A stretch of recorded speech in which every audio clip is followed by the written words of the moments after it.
Hello aspirants, welcome back to day night study. स्वागत है आप लोगों का डे नाइट स्टडी के यूट्यूब चैनल पर।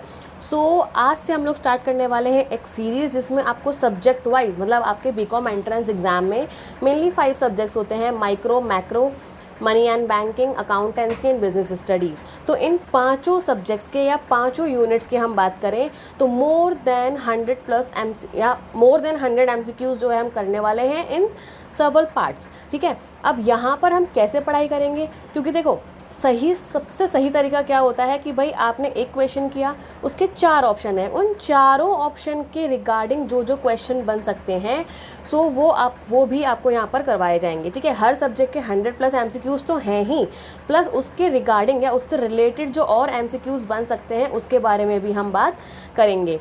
ये सीरीज़ जो है वो कंटिन्यूस चलती रहेगी, जिसके लिए आपको करना है क्या, DNS एजुकेयर के यूट्यूब चैनल को सब्सक्राइब। और ये PDF, मतलब ये क्वेश्चंस कहाँ मिलेंगे भी, बाद में क्वेश्चंस देखने भी तो होते हैं, तो ये क्वेश्चंस कहाँ मिलेंगे, ये क्वेश्चंस मिलेंगे आपको DNS एजुकेयर ऐप पर।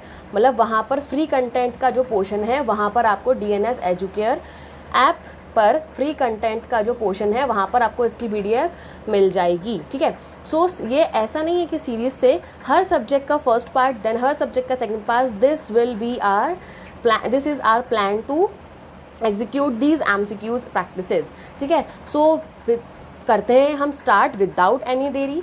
तो ये रहा आपके सामने फर्स्ट क्वेश्चन। अच्छा, बायलैंग्वेज रहेगा ये क्वेश्चन, है ना, ताकि हिंदी इंग्लिश दोनों लैंग्वेजेस में समझने में मिल सके। ओके, सो फर्स्ट क्वेश्चन है, which of the following is one of the major causes of economic problem. जो आर्थिक समस्याएं होती हैं किसी भी इकोनॉमी की, उसका बेस क्या है, उसका आधार क्या है। ओके, तो सबसे पहले आप इस चीज़ को समझो कि इकोनॉमिक प्रॉब्लम या आर्थिक समस्याएं क्या होती हैं। तो देखो, जब हम इकोनॉमिक्स की बात करते हैं ना, तो इकोनॉमिक्स बेसिकली है क्या कि भाई हमारे पास अनलिमिटेड रिसोर्सेज हैं, लेकिन अनलिमिटेड वांट्स हैं लेकिन लिमिटेड रिसोर्सेज हैं। ठीक है, मतलब हमारे पास हमारी जो आवश्यकताएं हैं वो तो असीमित हैं, लेकिन हमारे पास जो संसाधन हैं वो सीमित हैं। ठीक, ओह शिट,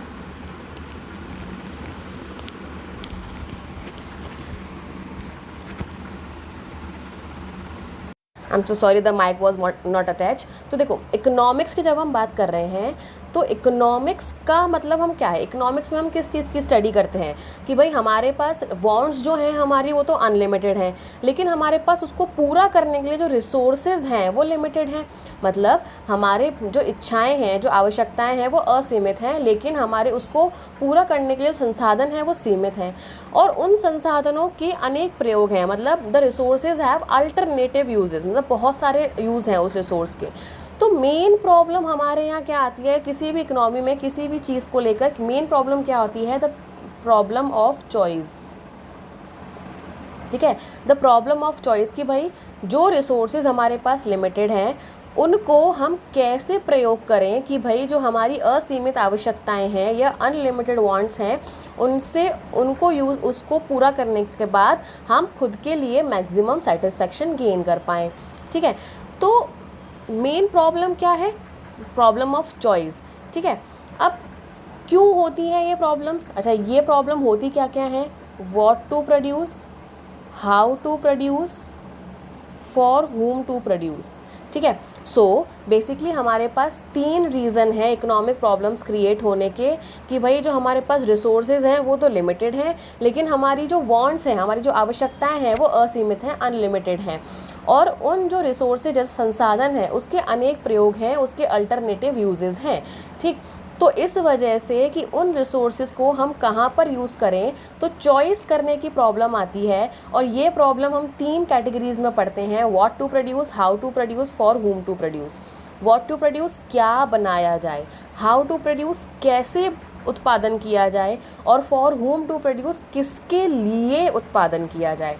ठीक है, तो वापस क्वेश्चन पर आते हैं, Which of the following is one of the major causes of economic problems? आर्थिक समस्याओं का प्रमुख कारण निम्न में से कौन सा है। तो पहला ऑप्शन क्या है, इकोनॉमिक अनलिमिटेड ह्यूमन वांट्स, ये तो है। ठीक है, आगे देखते हैं, अल्टरनेट यूज़ ऑफ रिसोर्सेज, ये भी है भाई।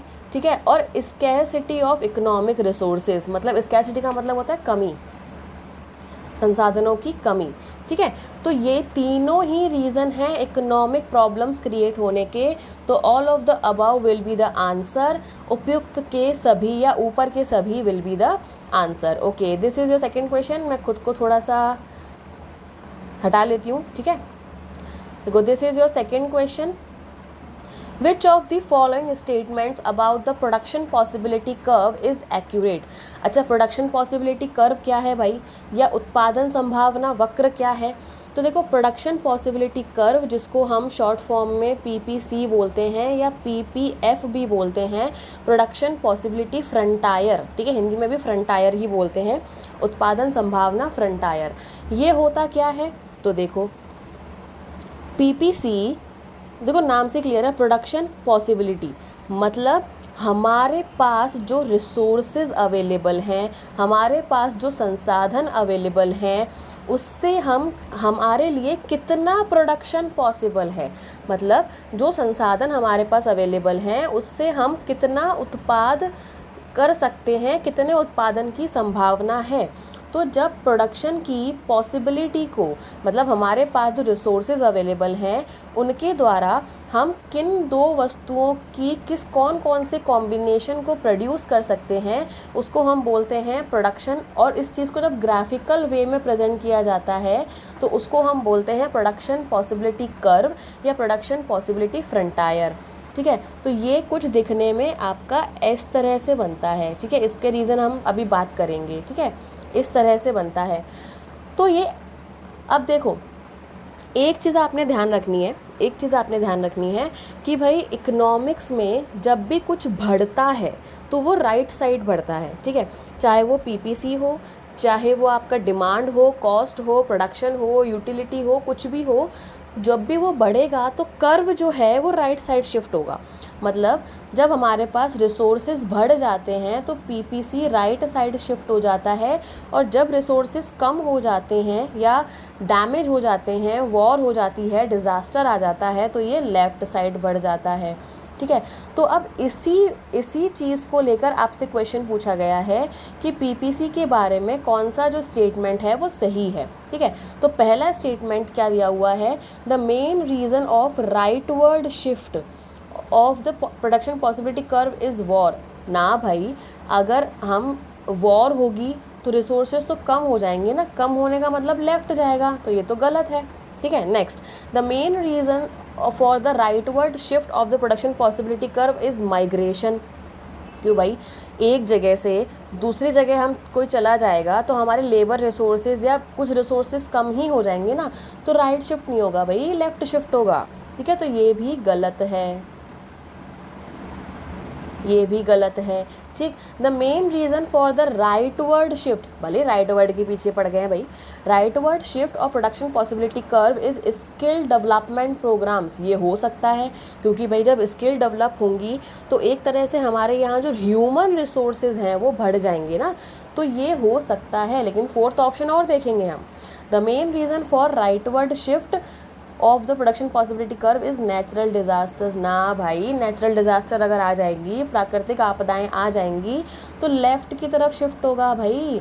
The right answer will be C, कि उत्पादन संभावना वक्र दाईं ओर तब खिसकता है जब कौशल विकास कार्यक्रम चलाए जाते हैं, जिससे क्या होगा, हमारे ह्यूमन रिसोर्सेज में बढ़ोतरी होगी और प्रोडक्शन को और स्किल्ड तरीके से और अच्छे तरीके से जो है वो प्रोड्यूस किया जा सकता है। ठीक है, ओके, नेक्स्ट क्वेश्चन, को बड़े बड़े क्वेश्चन हैं। ठीक है, अच्छे से पढ़ना इज़ द मेन थिंग। ठीक है, कुछ नहीं है इन क्वेश्चन में, देखकर घबराने वाली बात तो बिल्कुल भी नहीं है, बस आपको इन क्वेश्चंस को अच्छे से क्या पढ़ना है ना। I am back. Okay, so which of the following statement about the production possibility frontier, तो घबराने वाली बात नहीं है, PPC और PPF both are same. Production possibility frontier या प्रोडक्शन पॉसिबिलिटी कर्व एक ही बात है। उत्पादन संभावना वक्र, आपको उत्पादन संभावना सीमा भी देखने को मिल सकता है हिंदी में, और उत्पादन संभावना फ्रंटायर ये भी देखने को मिल सकता है। ठीक है, ओके, तो आपसे सही पूछा गया है the production possibility frontier can be straight line when there is decrease in production of both goods. मतलब आपका जो पीपीसी है, जो जनरली इस तरीके से बनता है, वो स्ट्रेट भी देखने को मिल सकता है अगर यहाँ पर जो गुड्स शो किए गए हैं और यहाँ पर जो गुड्स शो किए गए हैं उनमें सेम डिक्रीमेंट या डिक्लाइन आ जाए। ठीक है, आगे देखते हैं। The production possibility frontier can be straight line when more amount of both goods can be produced. ठीक है, दोनों को हम जो है ज़्यादा प्रोड्यूस कर सकते हैं। मतलब यहाँ पर बोल दिया इंक्रीज डिक्रीज और यहाँ पे बोल दिया increase. The production possibility frontier can be straight line when all the resources are equally efficient for production of both goods. Okay, so इस चीज़ को आप समझो।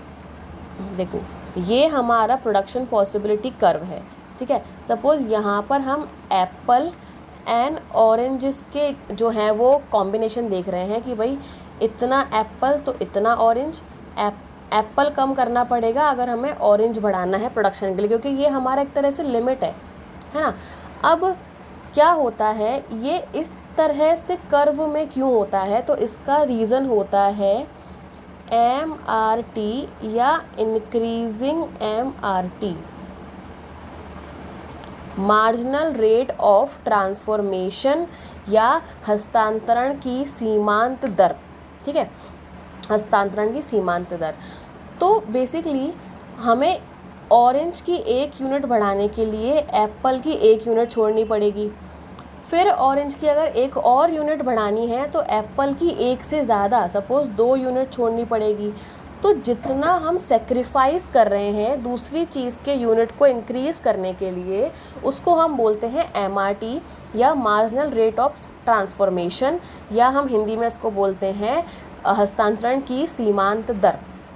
ठीक है, मतलब हमें एक प्रोडक्ट की 1 यूनिट को बढ़ाने के लिए जो हमें त्याग करना पड़ रहा है वो हर अगली इकाई पर, हर अगली यूनिट पर बढ़ता जा रहा है।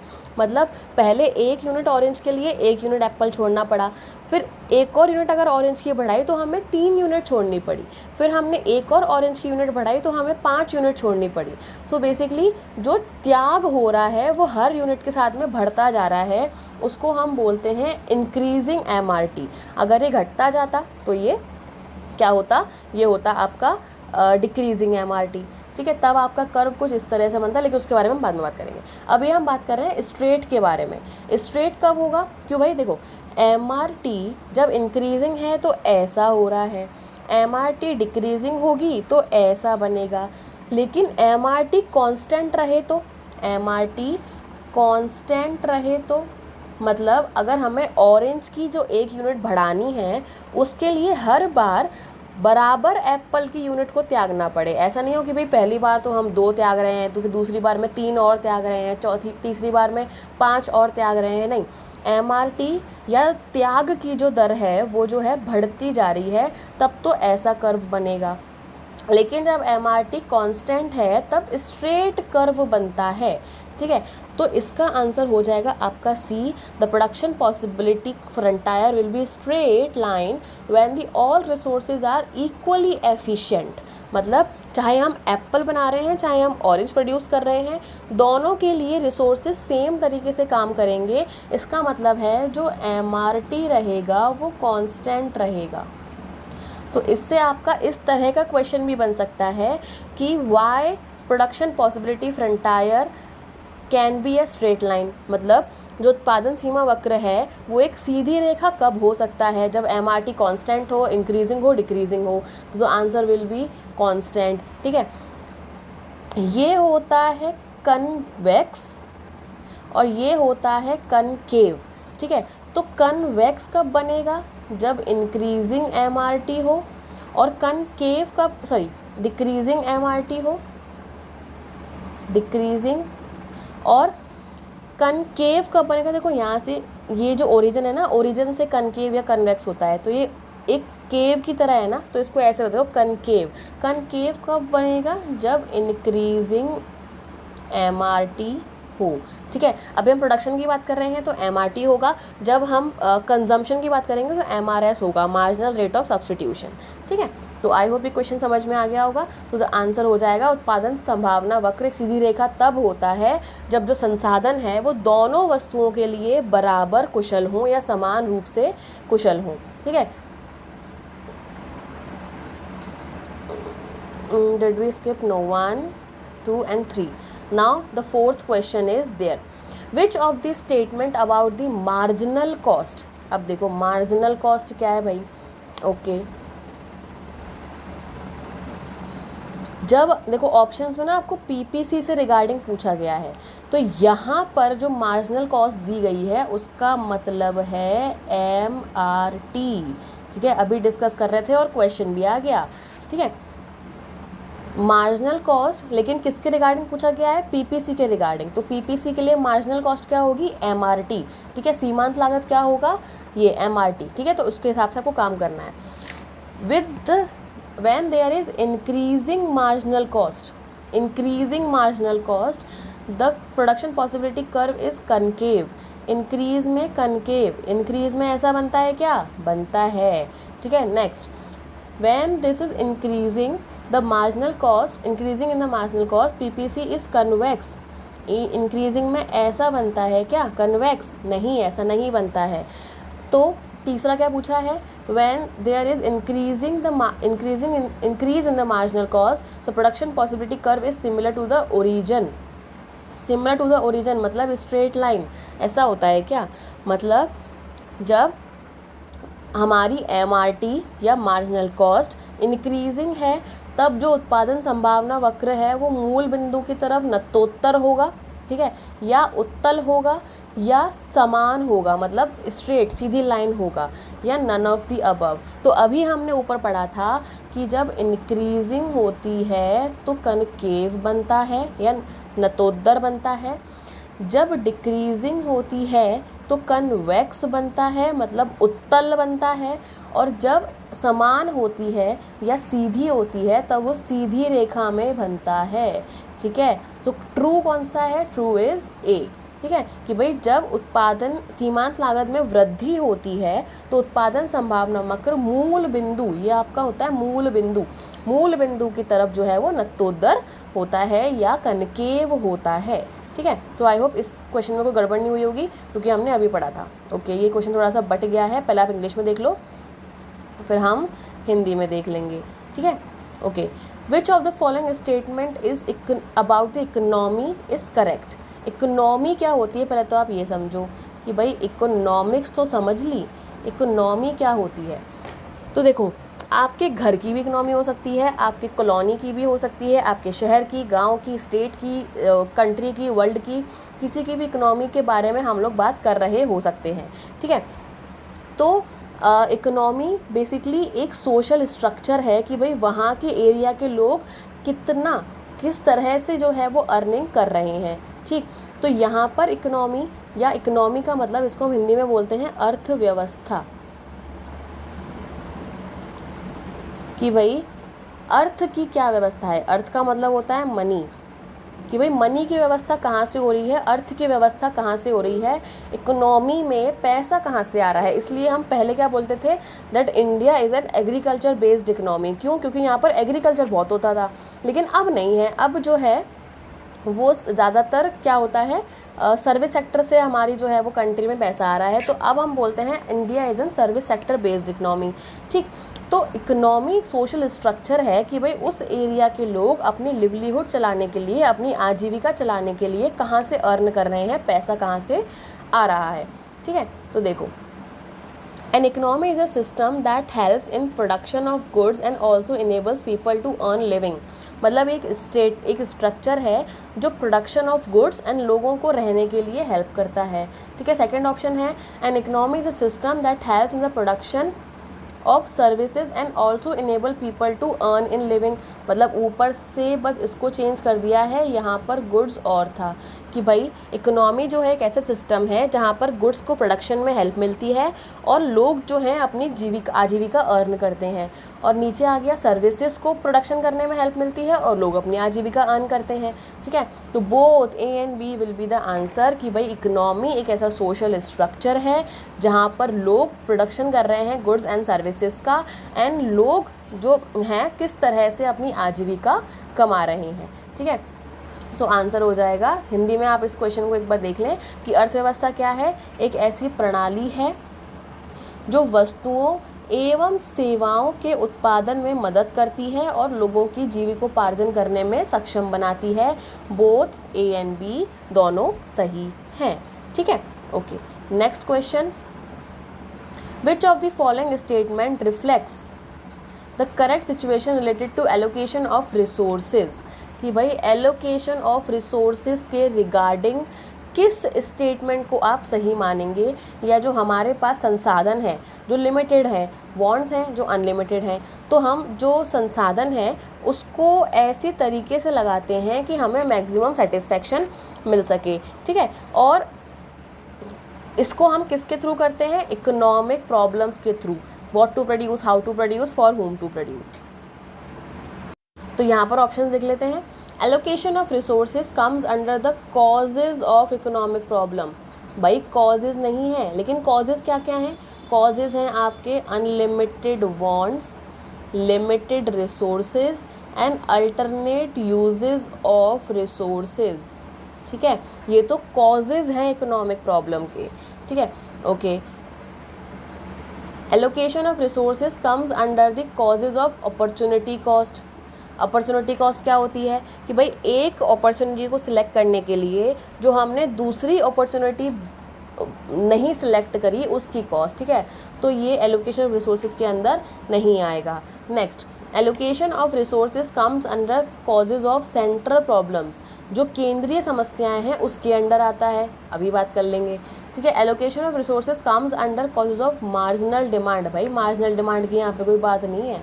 ठीक है, सो आंसर हो जाएगा आपका सी। कैसे, कि भाई जो केंद्रीय समस्याएं हैं कि भाई रिसोर्सेज को कैसे अलॉट किया जाए कि मैक्स टू मैक्स सेटिस्फेक्शन या मैक्स टू मैक्स आउटपुट जो है वो हमारे पास आ पाए, ये होता है, इसके अंडर कवर होती हैं एलोकेशन ऑफ रिसोर्सेज या संसाधनों का आवंटन।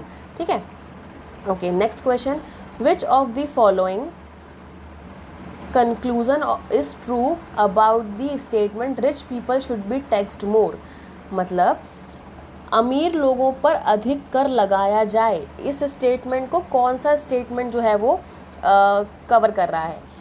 देखो यहाँ तक तो सेम ही है। The statement rich people should be taxed is more an example of positive economics, या वो एग्जाम्पल है प्रोडक्टिव इकोनॉमिक्स का, या वो एग्जाम्पल है नॉर्मेटिव इकोनॉमिक्स का, या एग्जाम्पल है नेगेटिव इकोनॉमिक्स का। ठीक है, तो देखो एक चीज़ और, नेगेटिव इकोनॉमिक्स जैसी कुछ चीज़ नहीं होती है। ठीक है, आपकी जो मेन ब्रांचेस, ठीक है, मेन ब्रांचेस जो होती हैं इकोनॉमिक्स की वो होती है positive economics, normative economics, micro economics and macro economics. ठीक है, इनके बारे में बात कर लेते हैं। तो देखो पहले माइक्रो वर्ड जो है वो निकला है ग्रीक वर्ड के माइक्रोस से, जिसका मतलब होता है स्मॉल।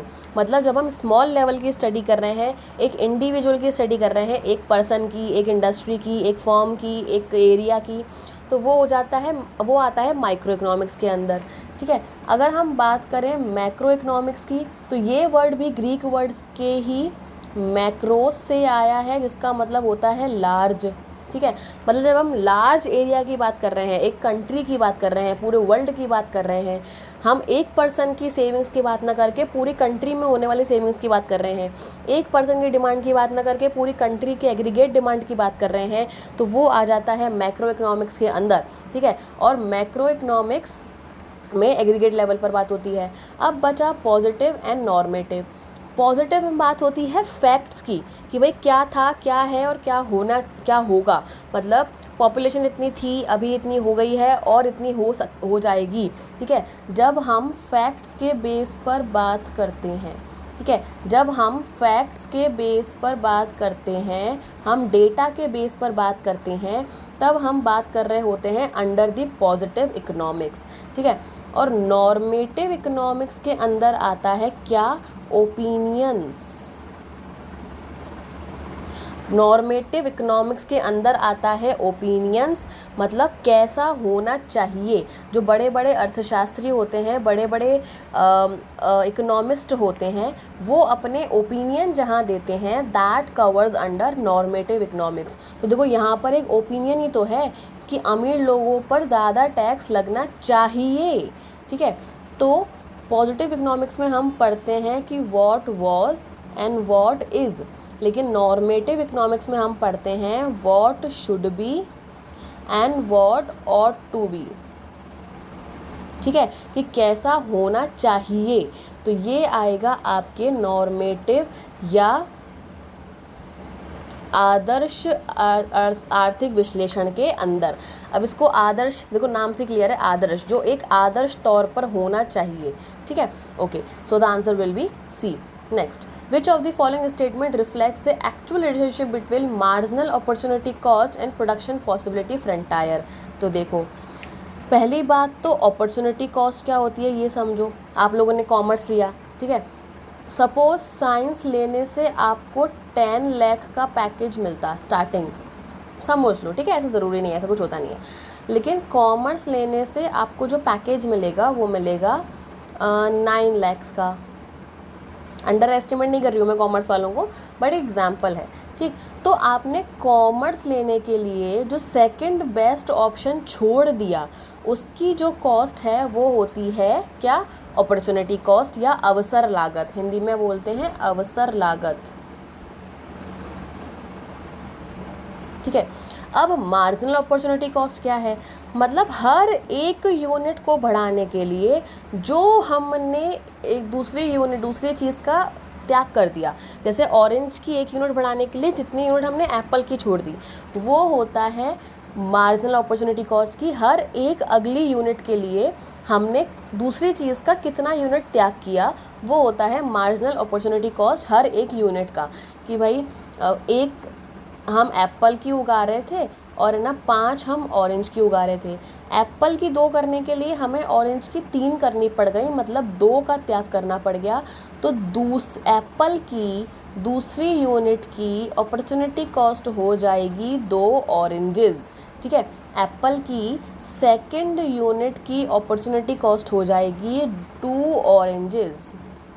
ठीक है, तो ये अब तीसरी यूनिट बनाने के लिए अगर हम इस 3 को 0 करना पड़ा, तो थर्ड यूनिट की मार्जिनल अपॉर्चुनिटी कॉस्ट हो जाएगी 3 यूनिट्स ऑफ ऑरेंज। ठीक है, इस तरह से।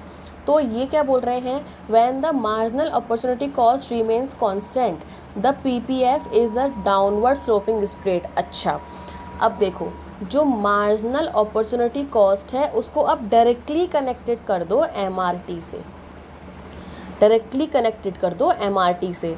ठीक है, अब एमआरटी अगर कांस्टेंट रहेगा तो क्या पीपीएफ डाउनवर्ड स्ट्रेट रहेगा? यस। ठीक है, ये ऑप्शन हो सकता है, लेकिन हम बाकी ऑप्शंस भी पढ़ेंगे। When the marginal opportunity cost remains constant the production possibility frontier is an upward sloping straight line. Upward sloping होता है क्या? नो, अपवर्ड स्लोपिंग नहीं होता है। ठीक है, when the marginal opportunity cost remains constant the production possibility frontier is central sloping straight line. Central sloping straight line भी नहीं होता है। ठीक है, तो देखो, first will be the right answer. ठीक है, अब एक चीज़ और समझो कि भाई ये डाउनवर्ड स्लोपिंग और अपवर्ड स्लोपिंग क्या है। ठीक है, तो देखो, जब हम ग्राफ के जो X axis and Y axis पर चीज़ें हैं, ठीक है, उसका रिलेशन ही बता रहा होता है, कोई भी कर्व उसका रिलेशन बता रहा होता है। तो जैसे ये है, ठीक है, कि भाई इसका इतना, इसका इतना, इसको बढ़ाने के लिए बड़ा कर देती हूँ, इसको बढ़ाने के लिए इसे कम करना पड़ेगा। मतलब इधर एंड इधर जो है, जो 2 वस्तुएं हैं एक्स एंड वाई, उसमें नेगेटिव रिलेशन है। नेगेटिव रिलेशन है, ठीक है। नेगेटिव रिलेशन की वजह से ये डाउनवर्ड जाता है ऐसे नीचे की तरफ। अब ये ऐसे भी हो सकता है, ऐसे भी हो सकता है एंड स्ट्रेट भी हो सकता है, ठीक है। ये डिपेंड करता है MRT पे, वो हमने पहले बात कर ली है। MRT इंक्रीजिंग होगी तो ऐसे होगा, डिक्रीजिंग होगी तो ऐसे होगा, एंड कॉन्स्टेंट होगी तो ऐसे होगा। तो जब एक्स एंड वाई एक्सिस पर जो चीज़ें हैं उनमें नेगेटिव रिलेशन है तो ये डाउनवर्ड जाता है, ठीक। एंड पॉजिटिव रिलेशन होगा तो ये अपवर्ड जाएगा। अब ये ऐसे भी हो सकता है और आपका ऐसे भी हो सकता है एंड स्ट्रेट भी हो सकता है, ठीक है। तो upward sloping and downward sloping में ये फ़र्क है कि डाउनवर्ड स्लोपिंग तब होता है जब दोनों चीज़ों में ऑपोजिट रिलेशन है, और अपवर्ड स्लोपिंग तब होता है जब दोनों चीज़ों में पॉजिटिव रिलेशन है, मतलब एक के बढ़ने पर दूसरी भी बढ़ रही है तो अपवर्ड स्लोपिंग जाएगा। Okay, next question, which of the following statements is actual meaning of scarcity.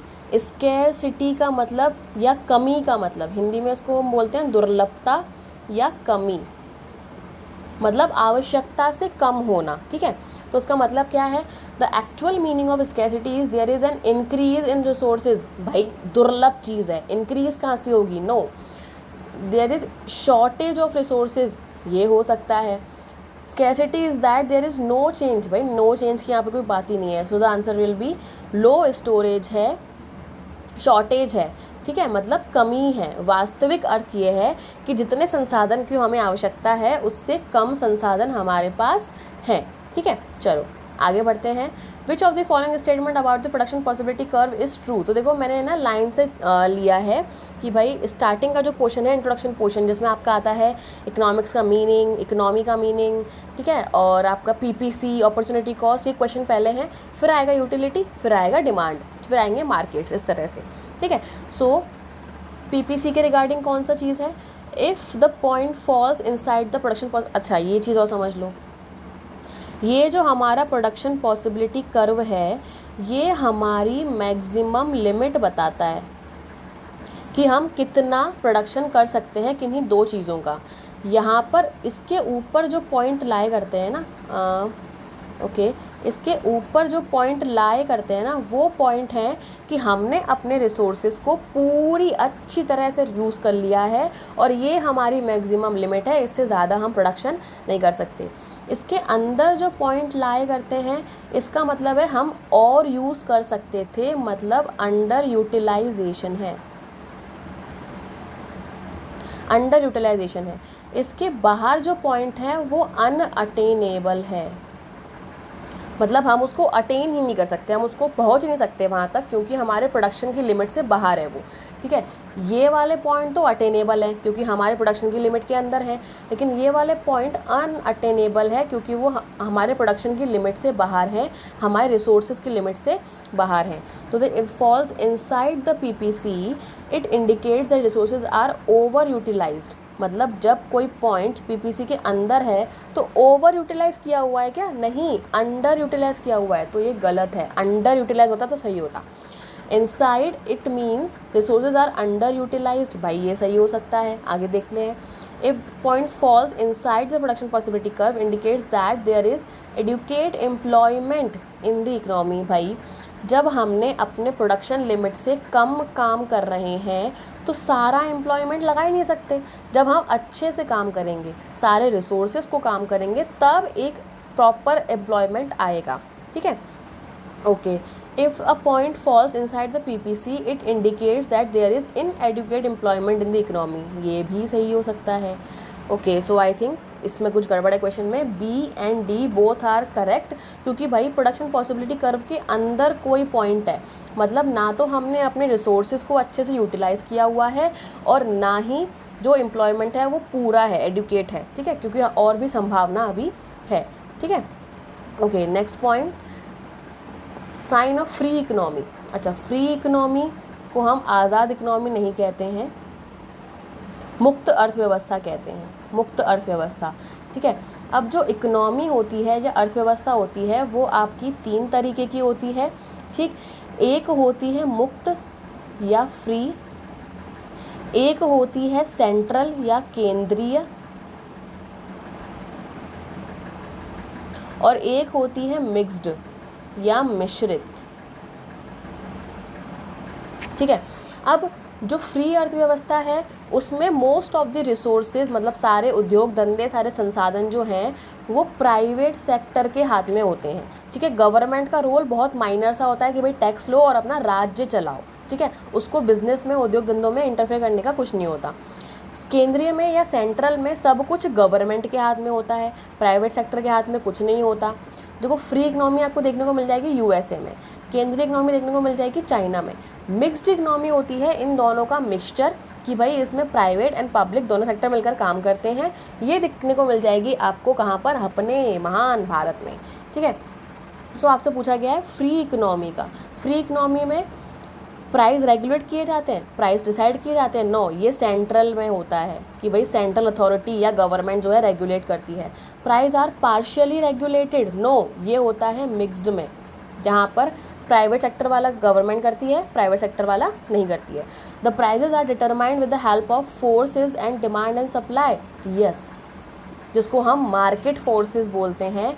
मतलब मांग एवं पूर्ति के आधार पर जो है कीमतें डिसाइड की जाती हैं, ठीक है। Okay, next question, which of the following is a part of micro economics? Micro मतलब स्मॉल, ठीक है। तो फैक्टर इनकम, हाँ, एक फैक्टर की इनकम हम डिसाइड कर रहे हैं ना, यस हो सकता है। नेशनल इनकम, नो भाई, नेशनल इनकम तो मैक्रो का पार्ट है। एक फर्म की, एक पर्सन की, एक इंडिविजुअल की अगर हम डिसाइड कर रहे होते तो माइक्रो का पार्ट होता। So the answer will be A, एक कारक का मूल्य निर्धारण, ठीक है। Next, in which economy do consumer and producers make choices based on market forces like demand and supply? तो अभी बात करी थी डिमांड एंड सप्लाई के हिसाब से, मांग या पूर्ति के आधार पर कहाँ पर प्राइस डिसाइड होते हैं? ओपन इकोनॉमी में नहीं, मार्केट इकोनॉमी में, ठीक है। अब ओपन कंट्रोल्ड कमांड, इनको और समझ लो।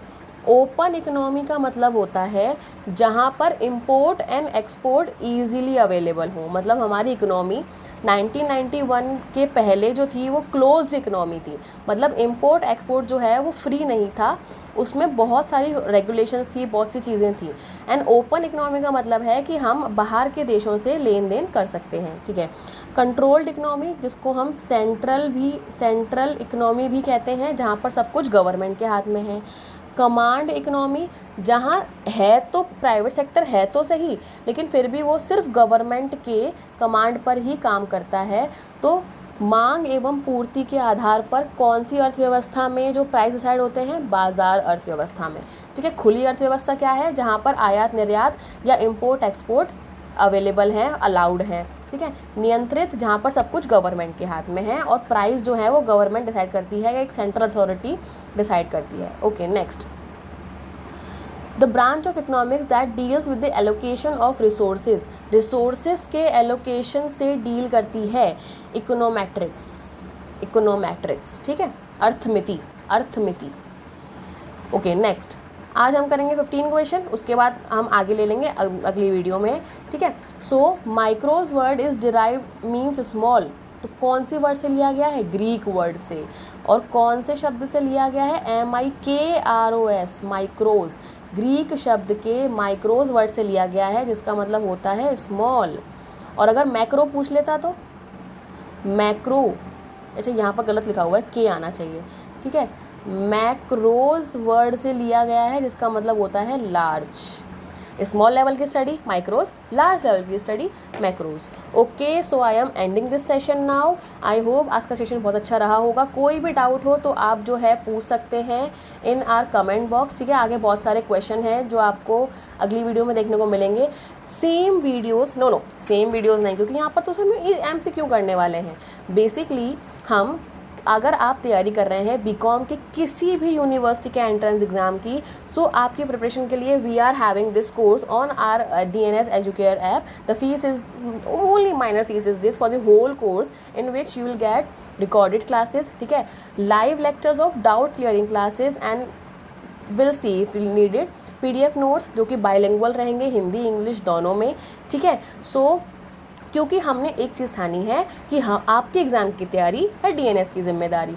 सो इस एप्लीकेशन के लिए आपको क्या करना है, प्ले स्टोर पर जाना है, सर्च करना है डीएनएस एजुकेयर ऐप, उसको डाउनलोड करना है, अपनी आईडी क्रिएट करनी है एंड इस कोर्स में जाकर आप सारी डिटेल्स ले सकते हो। ये जो पीपीटी या जो ये पीडीएफ हम लोग अब आपको पढ़ा रहे हैं ऑन यूट्यूब, मैं पढ़ा रही हूँ, ठीक है, सो वो भी आपको वहाँ पर फ्री कंटेंट जो है वहाँ पर मिल जाएगी। ठीक है, तो आगे क्वेश्चंस के लिए मिलते हैं in our next video. Have a nice day, take care, keep learning and bye bye.